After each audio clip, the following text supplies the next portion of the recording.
walang kami. Kumbaga ayaw lang namin pangunahan yung natulungan. Di ba? Ito yung mga... Ito Wala, mga... nalulungkot na ako kasi hindi na kami magkasama. Mo yung totoo. Magpakatotoo tayo. Okay, game. Huwag peke. Game. Go. Sino simula? Bakit ka nawala? Bakit ka nawala? Nawala ako kasi... Simula nung una nating problema. Kwento mo. Huwag mo ikwento yung kung ano yung dahilan na kasalanan mo kasi ayoko ring banggitin. Teka, kailan mo siya nawala? Anong date o ano? Yan. December 19 after Christmas party, hindi na siya umuwi. O, asa kayong December 19? Hindi. Bakit? Basta kung may problema kami ni Pacboy. Okay, ayoko naman banggitin kung ano man yung ginawa nito. Kaya kung mapapansin nyo, puro bash ako sa social media na hindi ko sinasagot. Naglabas lang ako na, ay may boyfriend na ako, naglabas lang ako ng ganun. Wala eh. Doon ako naging masaya eh. Kumbaga, si Pacboy sa side niya, nung time na yon siguro masaya siya. Tapos ako, bumira ako nitong January. Sige, masaya na ako biglang. Ito na yung kasiyahan ko. Ikaw kasi ang problema sa'yo, hindi ka nagpapakita sa social media. Yun lang yung problema.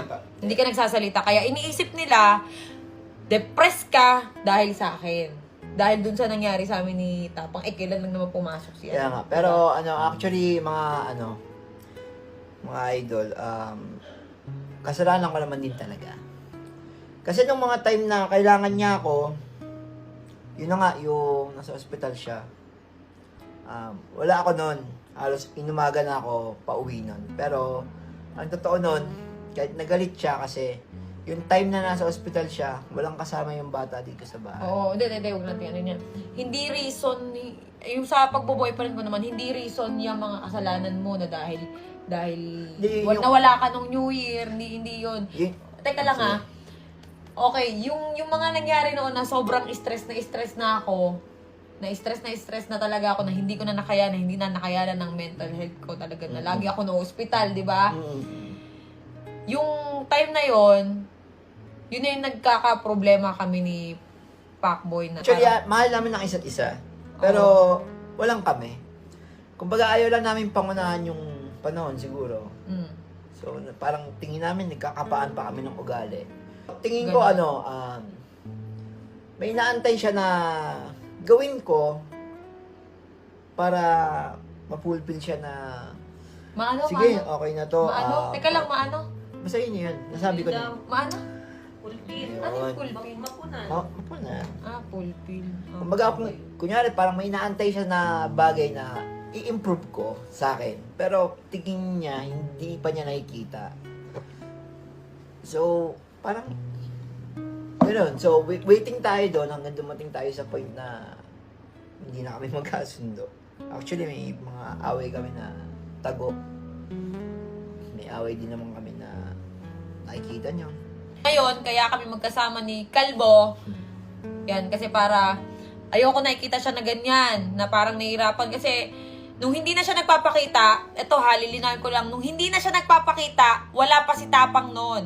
Wala pa sa buhay ko. Kumbaga, ayun nga, akala ko hindi na siya magpapakita, hindi siya magpaparamdam sa akin kasi ayaw mo nang umuwi, wala naman akong ginawa. Kung siguro, kasi masungit ako minsan sobrang strict ako sa bahay, di ba?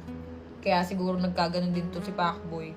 Pero yung may bagay kasi siya na hindi niya talaga maiwasan, kaya sa utak ko parang sakit-sakit na parang ano bang kulang, ano bang kailangan kong gawin para itigil mo yung ganitong bagay. Parang, napagod na ako na parang yung binibigay kong love, hindi worth it. Yung binibigay kong payo, hindi tumatalab. Hindi ko na alam gagawin ko. Ngayon, may dumating sa buhay ko na parang, sige, subukan ko. Okay. Yun. Pero yung pagmamahal ko kay Pacboy, hindi nawawala yung bilang pamilya. Pero hindi mo naman ginamit talaga si Pacboy. Kasi maraming sabi, ginamit mo na si Pacboy, nagpaka-famous ka lang daw. After nun, Eto ha, after mo mag 4 million, parang iniwan mo na si Pacboy sa hindi ko kasalanan kung dumami yung followers. Pero nung una pa lang, na nakilala ko si Pacboy, nagbablog na ako. Sa YouTube ako noon. 'Di ba? Nung nag-collab kami ni Pacboy, nung nasa inyo siya, pumunta ka dito, di ba? Hindi natin expect na puputok yung vlog natin. Kwento Masyado natin ako lahat. naging masyado ako naging kampante. Yan. Siguro pakiramdam ko, parang tumaas ako, lumaki ulo ko, gano'n.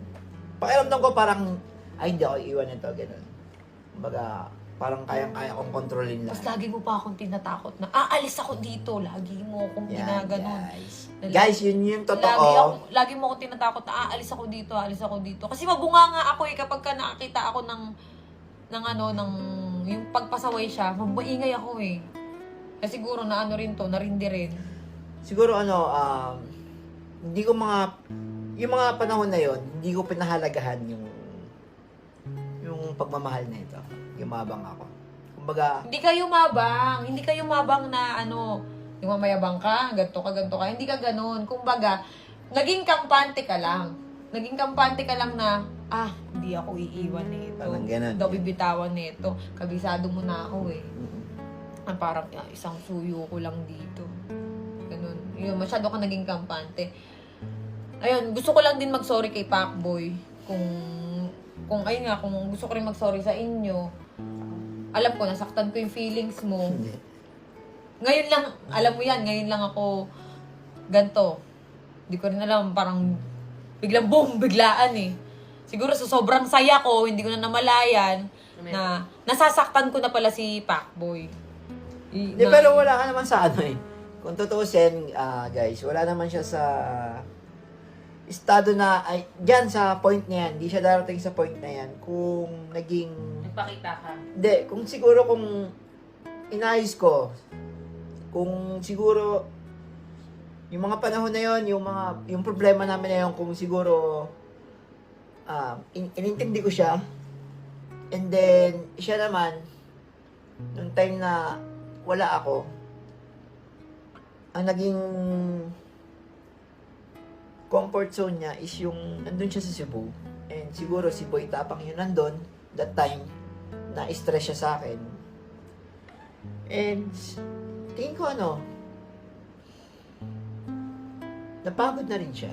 Naiintindi. Paulit-ulit ka naman Yun na, napagod. napagod na siya. Napagod ka na rin. Kasi tumakbo kayo. Parang napagod ka na rin din. Hindi, Napagod. sa totoo lang. Sa totoo nung nakita ko yung live nito, kasi hindi ako nagkulang Lagi kitang lagi kitang kinokontak araw-araw, di ba? Wala pa ang tapang araw-araw kitang kinokontak, nasan ka, umuwi ka. Di ba? Pero anong ginagawa mo, deadma? Ito, sa loob ng 1 yun yung magkasama. Ano masayo Pacboy na yung kay Cherry White na yun, yung magsisimula siya ulit na hindi ka na niya makakasama. Kumbaga, parang magsisimula ulit kayo sa umpisa. Totoo naman kasi niyan. Kaya naman natanggap ko yun sa kanila ni Tapang. Hindi ako tumingin sa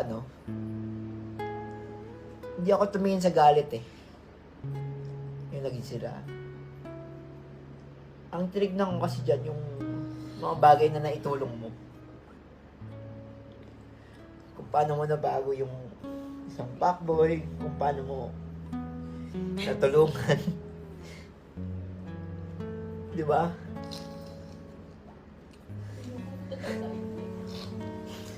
Hindi, yun yung tumingin ako sa hindi ako tumingin sa galit ko. Tumingin ako sa mga bagay na naitulong niya sa akin, sa kung paano niya ako binago. Teka lang, lilinawin ko lang tag dito, lovely. Yung mga vlog namin, sinasabi yung ginamit si Pacboy, nung nawalan siya ng page, yung mga video niya na ginagawa ko, yung mga content sa akin niya ina-upload sa page ko. Kaya guys, Ako pa nag-e-edit nun sa sobrang tamad mo. Alam ko yan. kaya nga, Todo trabaho ako. kaya itong mga oras na to, Wala, nalulungkot na ako kasi hindi na kami magkasama. Ay, iyak ang utang ina nyo. masakit guys, pero kailangan natin tanggapin kasi tutusin, walang problema to tao na to. Sobrang bait nito. Sobrang bait.